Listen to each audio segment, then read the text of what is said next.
Assalamu alaikum and hello everyone. My name is Tajdeed bin Murtaza. I'm a student of Mohsin Smart English Learning, but also study at Mohammadpur Model School and College. Today I'm going to talk about my hobby.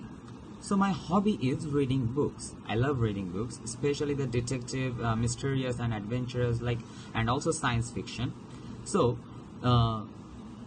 there is some good effects of reading books, like it increases the empathy, builds vocabulary, prevents the cognitive decline, reduces stress, aids sleep, elevates depression, and lengthens lifespan.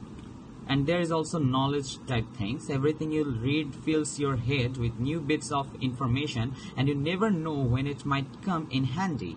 The more knowledge you have, the better equipped you are to tackle any challenge you will ever face.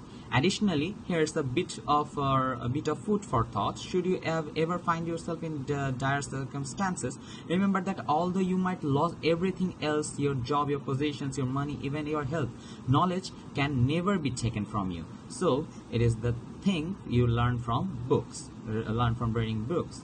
That's all.